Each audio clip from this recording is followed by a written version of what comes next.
WVTC Radio Detroit. You can find us on Facebook, YouTube, our website, www.wvtcradio.com, or download our WVTC app from the Play Store for Android users and the App Store for iPhone users.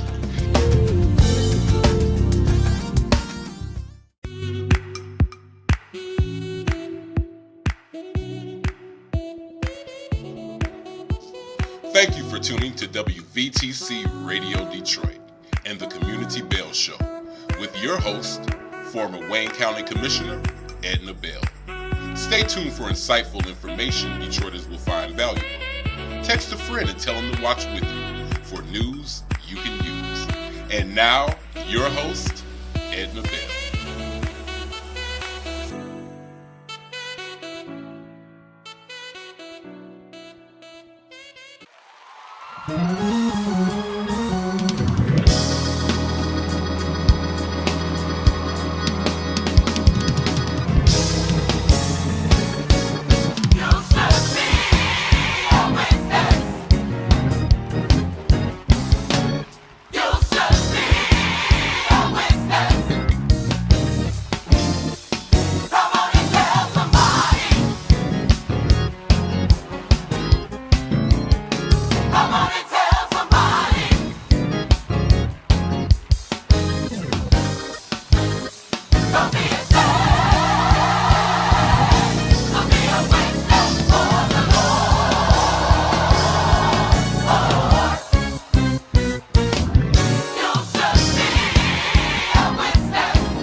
Hello, hello, hello.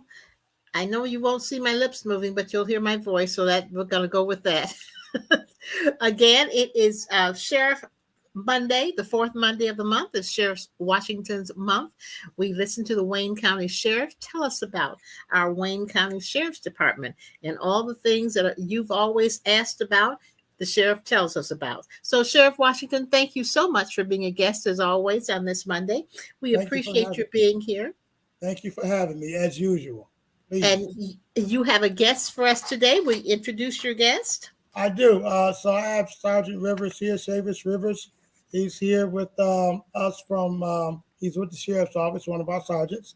And he's going to talk to you about what it is that we do while we're connected with the marshals, with the U.S. Marshals.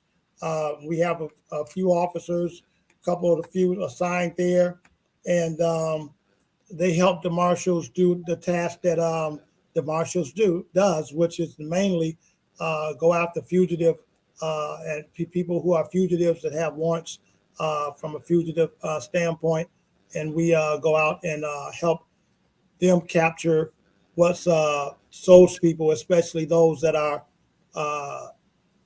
those are wanted in the Wayne County Sheriff's Office or in the Wayne County district in this area as well. So that's why we have officers assigned to them, and it serves our interest as well as the overall U.S. Marshals interest as well.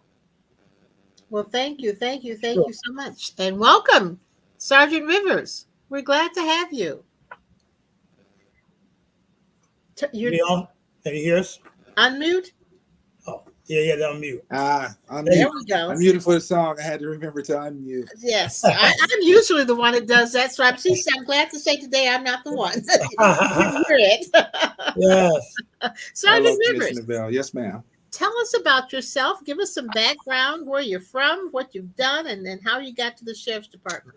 Well, I'm from here, born and raised in the city of Detroit. I came over to the Sheriff's Department in 2000. Now you can't leave it like that. You know how we are in Detroit, East Side or West Side. Nah, Miss Bell, I promise you, I didn't want to say it, but I am from the West Side. West Side. West Side. Well, how the kids do? They throw out the West Side signs and all of that. Oh, is that what that Yeah. is? West Side, born and raised, Schoolcraft in Wyoming. What is Yeah. one in Wyoming? Schoolcraft in Wyoming. Schoolcraft in Wyoming. I know Yes, the area ma'am. well. Know it well. What Yeah. high school? McKinsey? Well, I went to McKinsey, but ultimately I graduated from Murray Wright. Okay. Excellent. Now, before we get into you, I'm going to say something about McKinsey. I'm working with McKinsey and some folks over there trying to help reduce absenteeism rate in Detroit Public Schools, and particularly McKinsey is the school I'm working with, a nonprofit called Helping Kids Go to School. So we may call on you to come over sometime and just kind of talk to the young folk Not a problem. Not a about problem at all. school and how important attendance is.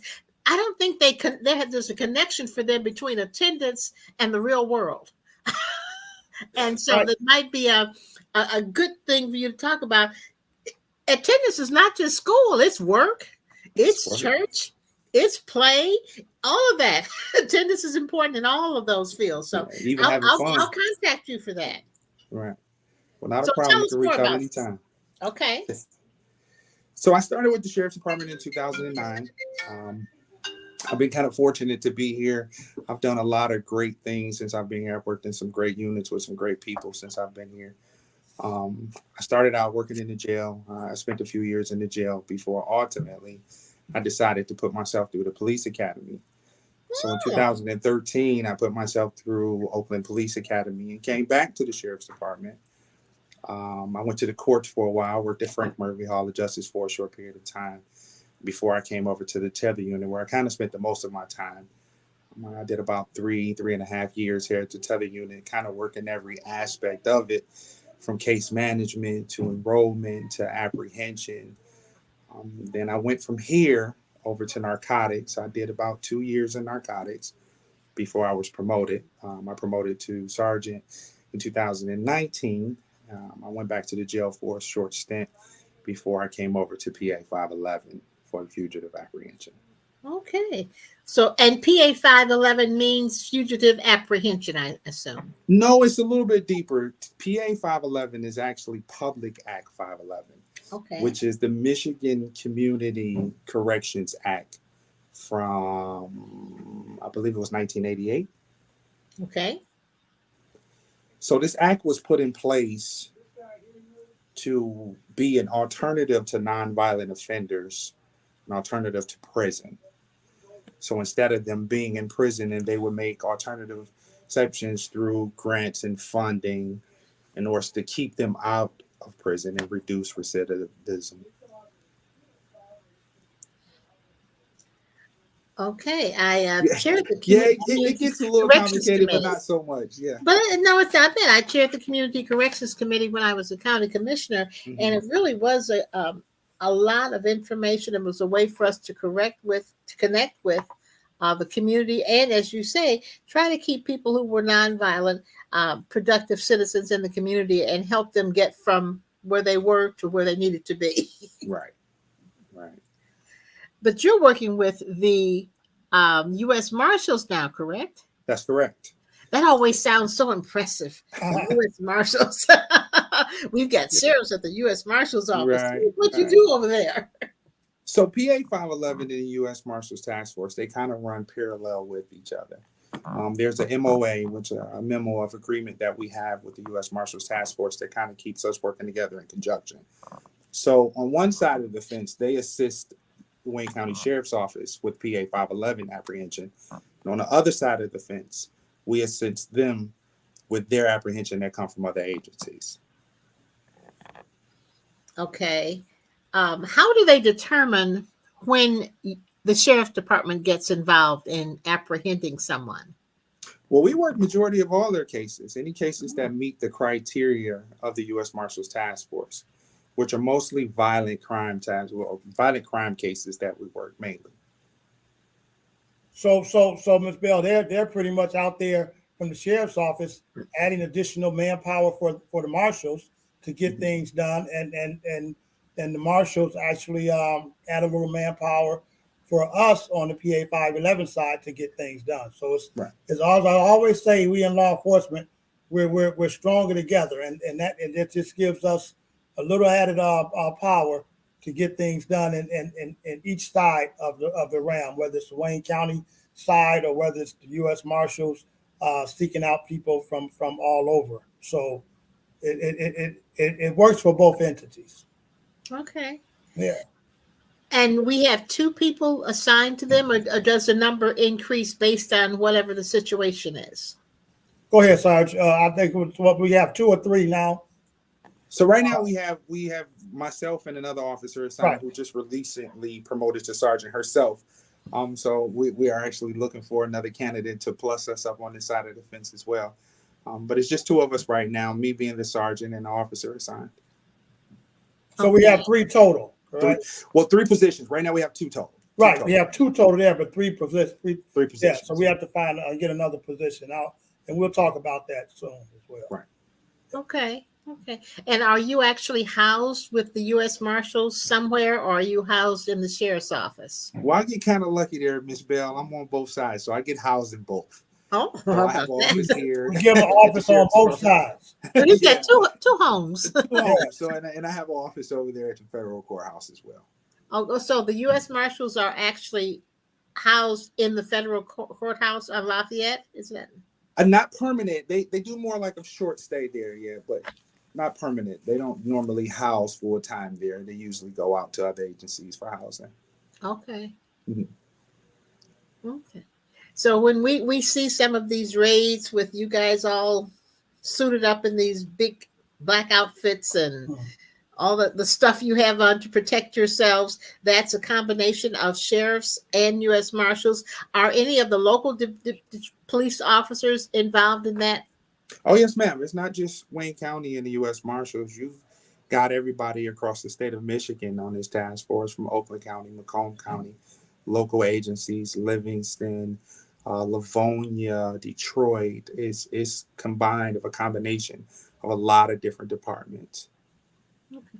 So if something happens, let's say something happens on the west side of Detroit, are those officers who go to that location from all over, or are they just from Wayne County, Detroit, and the U.S. Marshals? Those officers can be from anywhere in the state of Michigan that take that case. Okay. Interesting. They're all working together, man. Yeah, Isn't all that working great? together, one entity. Isn't that great? It is. It is. Yeah. But tell us about you were going to talk about the mechanics of tethers. The mechanics of it? Well, how they work? Yes.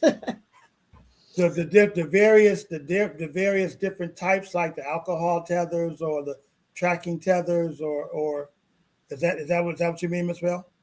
Yes. Do you get involved in any of those, Sergeant?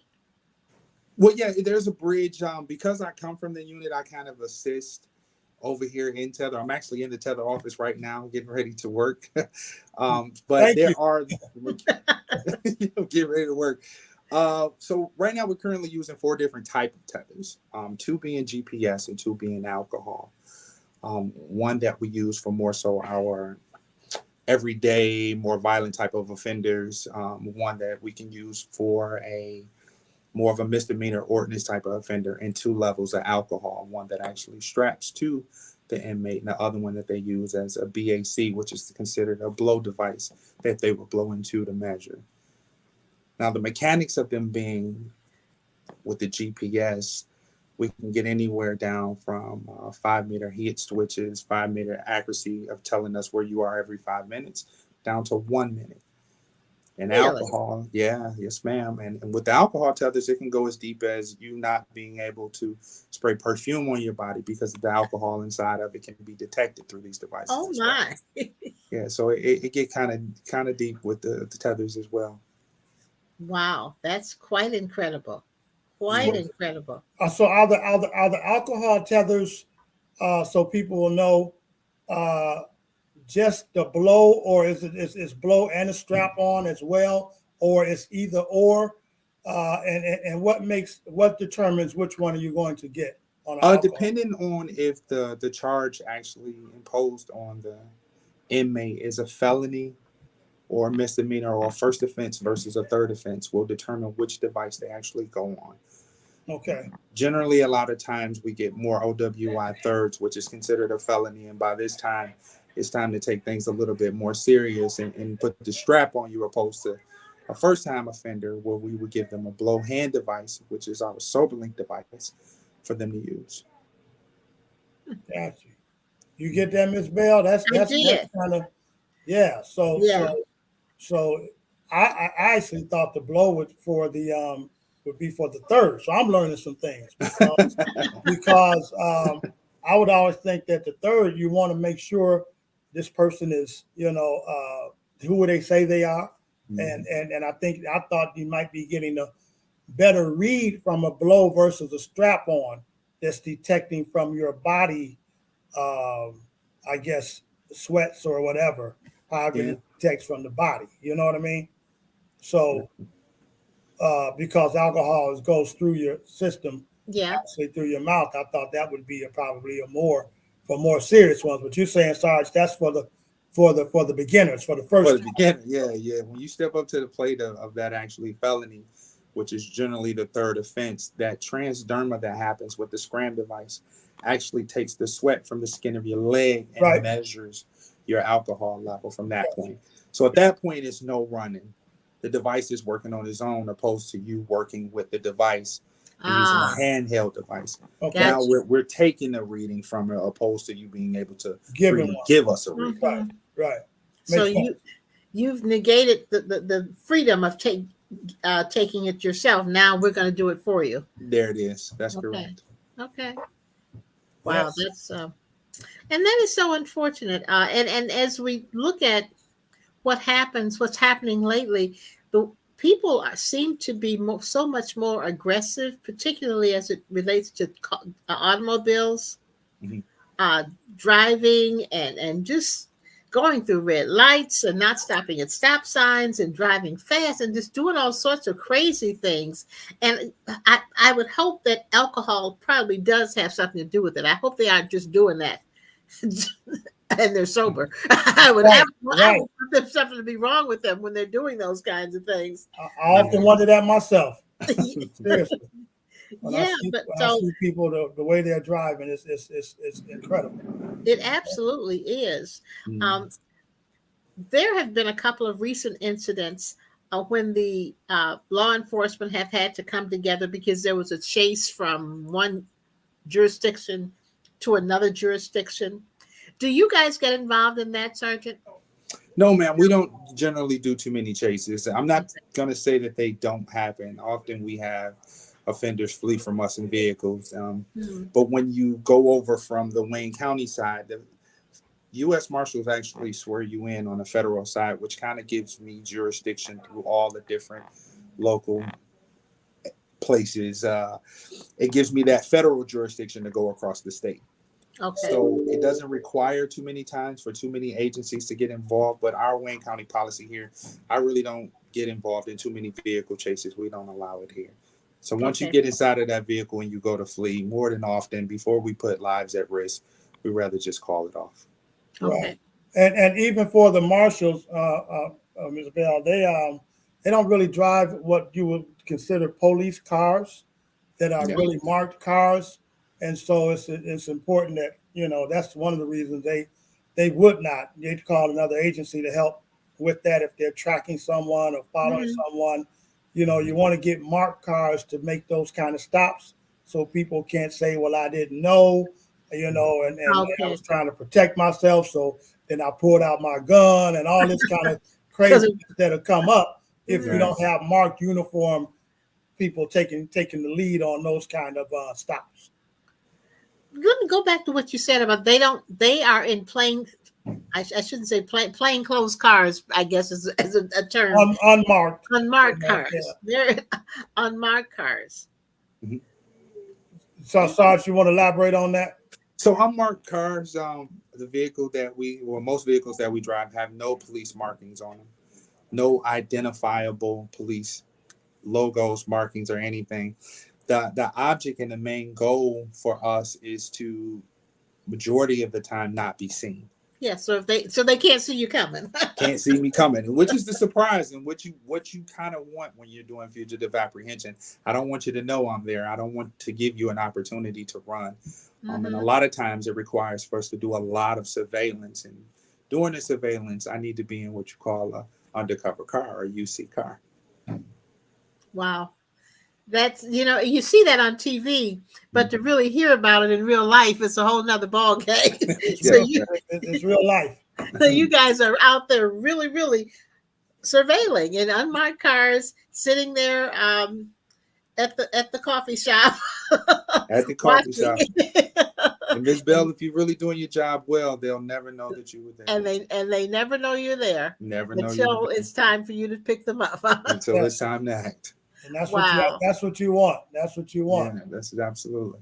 That's the name of the The game. element of surprise works a lot better sometimes. Oh, absolutely. I think it's probably safer for everybody. Yeah. if they don't know you're there. That is absolutely incredible. That we've got people, and it's what's neat about this is that regular citizens don't know you're there. No. Because you're just kind of like everybody else at the gas station or at the coffee shop or the grocery store or wherever it is. Yeah. It's that way you don't have a lot of the aggressive things that you see on TV happening. We'd rather keep it real low, do it real quick, and by the time they trying to figure out what happened, they in handcuffs and in another car. So that's what you want to happen. Yeah. Exactly. And so there are two of you right now. You're looking for a third person. Will that third person come from the sheriff's department also? Yes. Once we select the body here in the agency, they will come from us and be brought over to the unit, which is PA 511, and ultimately over to the U.S. Marshals Task Force. Okay. Sheriff, I think it's time for you to go. We don't want you to be late for your I know, right? They'll be there waiting on me. Your appointment. Yes, to my appointment. Yes. So thank you for being on. You can continue with Sergeant Rivers. He'll be on for the next for 20 minutes or so. And I thank you for your time. And, as always, we always. Thank you. We thank you so much. I'm thinking about next month. When we come on, we have what we call a warrant enforcement bureau. We call it WEB, and that we even seek out juveniles. And so we have a team that does that. Two sergeants actually that's doing that, and maybe I'll do that next time. They should have some interesting things to talk to you about in the audience about juveniles and those apprehensions that come with that. So that would be great. I'd love to talk about that because, and as we talk about that, somehow we need to combine psychological services for some of these juveniles, so if they don't get to the point that you have to get them. Absolutely. Sometimes we have to go to Mm-hmm. schools and take them out of schools and things like that. And we actually put them on tethers as well. So Wow. it's a lot to go with that. So yeah, that'd be something interesting that you'd like to probably hear about. That would be great. I know people would like to hear about that. Okay. Thank you. Thank All you so right. much. We Thank appreciate you so you. much, Sergeant Rivers. Appreciate you. All right. And See you later, sir. and we'll talk soon. Okay. Yes, sir. Absolutely. All Thank right. you. Thank you. Okay, Sergeant. You and me now. It's just me and you. Sound Just good. you. The information about what you and the marshals do, is that information classified information? I don't know if I'm using the right word. I mean, it We has can to use be the word private at some classified. point because Yeah, a lot of the cases that come from the U.S. Marshal side will be considered sealed indictments. So being sealed indictments, I really don't get into the internals of how the case is working or what they're doing. I'm more so just into the apprehension side of bringing that person before the court again. Okay. Okay.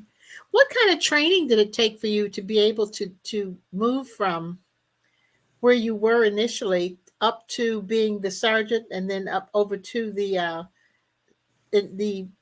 marshal's office?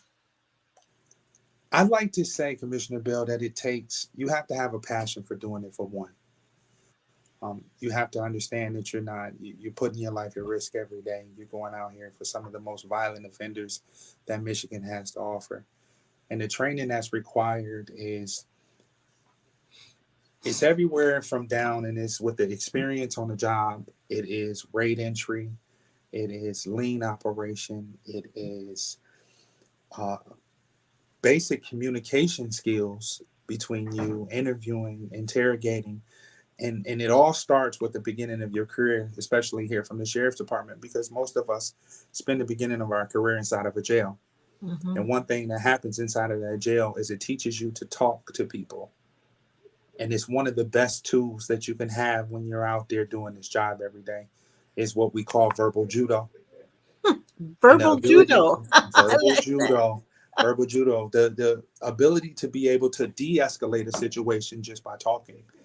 A lot of times, often you get on these houses and these scenes, and it's not so much just breaking down the door, going in there and trying to muscle a guy out. Sometimes verbal judo through the door can get him to walk out. Oh.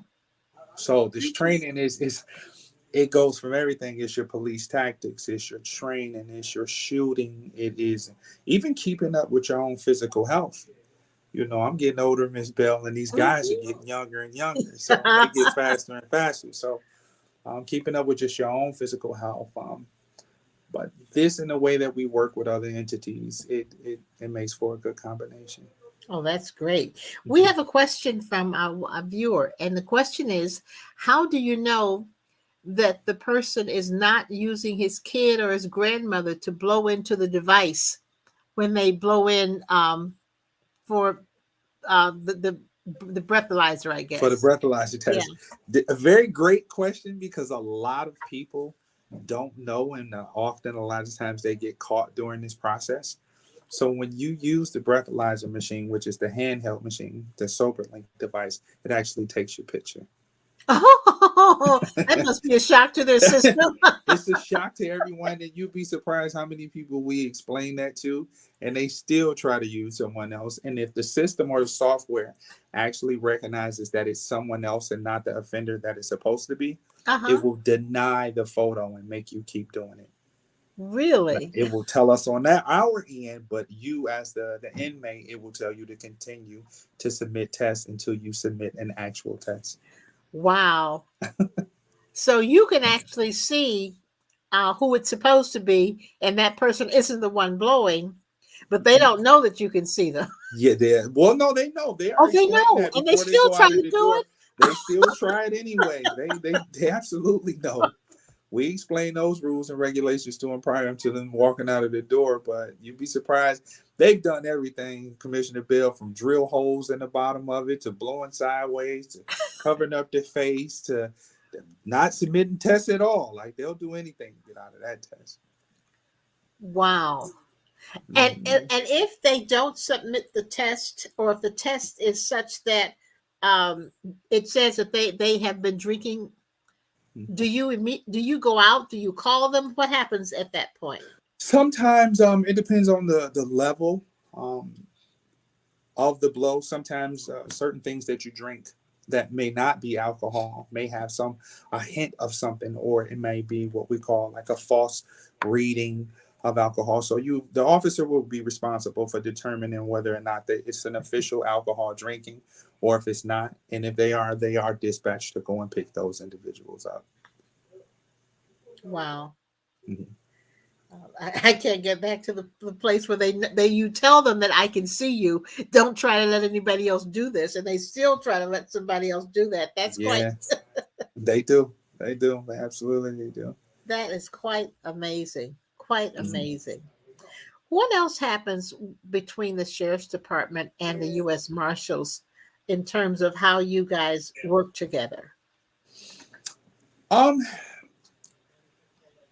guess if I have to say that it's still two separate sides. PA 511 is one side of this coin, and the U.S. Marshals Task Force is another side. Mainly the job every day just consists of apprehension from one case to the next.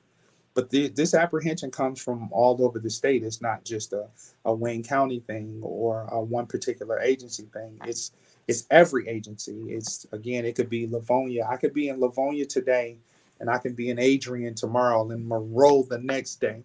So we go all across the state for apprehension.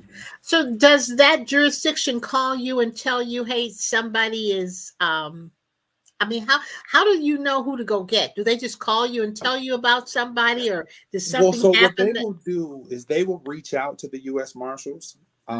They may already know who their suspect is for whatever particular case that they want him for, but they may have trouble finding that said individual for that case. And so what they do is they task the U.S. Marshals with actually bringing them back before their court, which is the same thing that we do here in Wayne County. So when we get a case out of Wayne County, if it's something that I think I need to require assistance from, I will turn that case over to the U.S. Marshals. The U.S. Marshals will then put, as we call their FID, their federal identification number on it, and adopt that case from us. And we will work our case, but from a federal side. Okay.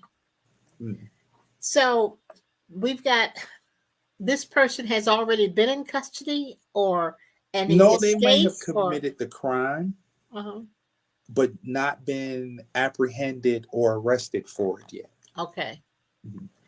So these are people who have committed a crime. We haven't found them. We know who they are. We just haven't found them yet. That's correct. That's absolutely what we do. They know who they are. We got a good idea. And sometimes they just may have the suspect, but we don't know where this individual is, or we haven't seen them. So I'm tasked with that responsibility of bringing you back before the court. Okay. What happens in cases where that person has gone to another state? Well, you think about the U.S. Marshals, which is a federal entity. It's U.S. Marshals in every state. So what we do is we call it a collateral. Okay. We'll take all the information we have here and send it to that particular state where you fled to. Okay. So we tell them that we think our guy is in your state, and this is where we think he is. And so then they would go pick him up. U.S. Marshals there will pick you up, and you will be extradited back here.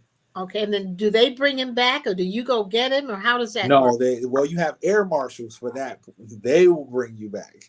Okay. Yeah. It's a lot of different arms here with this, but all working together. Okay. Is there ever a situation where you would drive someplace and get the person and drive that person back? If it's like in Ohio? Well, being federally sworn, yes, we have crossed over into Ohio for some cases, but we don't usually go any further than that. But if you have a particular case that is assigned to you, I haven't done it personally, but you have seen a lot of different marshals or TFOs, as they call us, task force officers, who go out of state to work their cases that they had originally started in Michigan. So they cross the state lines quite often. Okay. It's really quite fascinating to see a real live U.S. Marshal. That is just real. real interesting to see what the Yeah. person that you see on TV on those one of those shows are talking about U.S. Marshals, and Hmm. we have our own U.S. Marshals right here who help protect all of us and get those persons who don't need to be among the rest of us off the street. Right. Right. That's the good news. That is the good Mhm. news. Yeah. Anything else you'd like to share with us about what you do as a U.S. Marshal and PA 511? Well, with PA 511, I like the PA 511 side a little bit more, although some would say that the reward is not as big. But it's a big reward on the PA 511 side because it works with a lot of different of the, as we would say, the specialty court, which would be the adult drug court, mental health court, veterans court, Mm-hmm. the Swift and Short probation, the Jail Plus program. It's a lot of different arms in there as well. But the reward to actually see those offenders that you do abscond and you apprehend, to see them actually complete these programs and make it back into society and off the streets or whatever their addiction was, to beat their addiction. I get to see those things on that side of the spectrum here, and it's a reward for me. It's a reward for me. Like, I grew up in one of those kind of households here in the city where, I had my own family issues with their drug addictions and everything, and I only wish that they had of beat this system, or this disease, as I call it, during their time. So for Mm-hmm. me, I get a big reward on that side to see them accomplish that.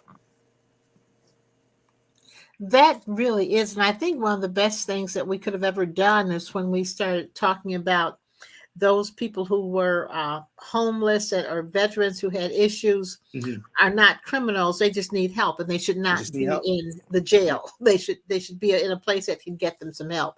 And Mm-hmm. that's a real big plus, I think. Yeah, we see it often a lot in our times. The mental health program, is again, when you can actually have, or you're in place to get this person the assistance that they need, or kind of keep them focused. Some offenders I come across 5, 6, 7, 10 times, and it just stops. And then we get to the point now when we're on first name basis, and I'm calling you Johnny, and you calling me Rivers. Hey, River, come on, Johnny, let's go do it again. And to try to keep them on that straight and narrow and get them back into working society. And I get to see that end result, what a lot of people don't get to see. And that's the reward for me. That's got to be a real plus. That's got to be a big reward because there's Mm-hmm. so many people that need the help, Mm-hmm. and being able to do that has got to be a big reward. One of the Yeah. things I'd like to see us, and we'll talk about this, I think, another time, is our children are having such issues. And I think not just our children, I think the last couple of years, we've all got issues. All sorts of things have been going on the last couple of years that cause all of us probably some emotional issues. But Yeah. I think our children are really having some really hard times, Yeah. and hopefully we'll be able to find a way to help them out to get over whatever. Well, I don't think they'll ever get over this last 2 years of in and out of school and all the things that they've gone through, but so that they don't get to a point where you have to see them. Right, right. Well, I'm raising girls myself, so Oh, okay. yeah, and I'm watching them go through. It's even a challenge for us as parents at home. Absolutely. Yeah, it's definitely a challenge. Where right now my daughter is said to be on 4 days in person and 1 day virtual, but in a blink of an eye, I'll get a message from the school and they're back virtual. So they're struggling with social skills right now, or just sitting in the house and pure boredom is taking a hold of them. Yes. So. Yes. And Yeah, that's it's a lot. It's definitely a lot. it is so much. And I think we're all in a situation where we're all going to need some mental health counseling after we get to a point where this is I don't think it's ever going to go away, but where it's accepted and Right. everybody's doing whatever we need to do to keep everybody safe.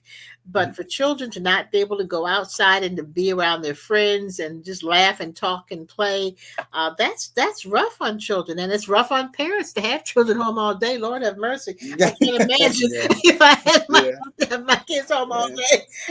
And the technical stuff with these laptops and being in class on Zoom, and I can imagine what goes on when you have grandparents who are helping try to take care of children and trying to make sure they're online for school. Grandparents don't have those kinds of skills.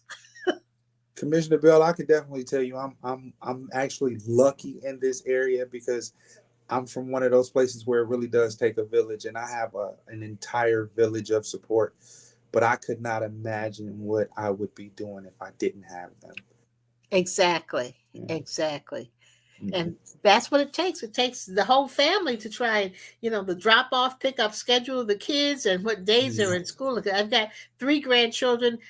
2 of them are in school Monday, Wednesday, and Friday. No, one's in school Monday, Wednesday, and Friday one week. The other's in school Tuesday, Thursday. So I have to try to remember which one I'm picking up on which day. Yeah. And so it's it takes a lot, but thank God, Yeah. we've got lots of support systems to help the kids. But I think they're going to need a lot more in terms of getting them to a point where they can feel comfortable and safe again. True. Very true. And safe again. Well, we are coming to the end of the show. Thank you so much for being with us. I want to have you back because I want to have you talk more about some of the cases. I know you can't tell us about all the details, but I think people would like to hear about some of this. Some of the cases. Maybe I should have had some cases ready, some that I could actually speak about. But there's so many cases that I'm not able to talk about at this moment that I would kind of love to share with you. So the next time you have me on the show, I'll make sure I have some cases ready. Yeah, talk about some cases, and you'll have a chance to kind of go through the ones you can and can't share, because I know there are a lot you can't share. Right. It would be great to hear about some of the situations that you've been in, because I've got to believe there have been some really out there. I can just tell you it's some things that I say to myself, I've never seen that one before. They get interesting day by day. So when we come again, I will make sure I have those cases ready. Oh, that will be wonderful, wonderful. We would really appreciate that. Thank you so much for coming. It's been a pleasure having you on. Likewise. Thank you for having me. So glad to new information, because people just don't know a lot of this information. And that's what we try to do, is just bring them information. And this is good information for people to have. I appreciate you. Thank you so much. Thank you to the listening audience. We'll see you next Monday at 4:00. And we always end with Martin Luther King's quote: "Not everyone can be famous, but everyone can be great, because greatness is determined by service. You only need a heart full of grace and a soul generated by love." So go out and be great, everybody. Have a good week. Thank you. Take care. Thank you, Sergeant Rivers. Bye-bye. Bye-bye.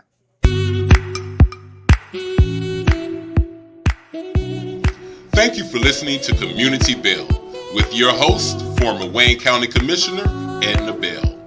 This broadcast was brought to you by WVTC Radio Detroit. You can find us on Facebook, YouTube, our website, www.wvtcradio.com, or download our WVTC app from the Play Store for Android users and the App Store for iPhone users. If you've enjoyed this broadcast, tell a friend to tune in. We'll see you next Monday at 4 p.m. Eastern to the Community Bell Show, right here on WVTC Radio Detroit.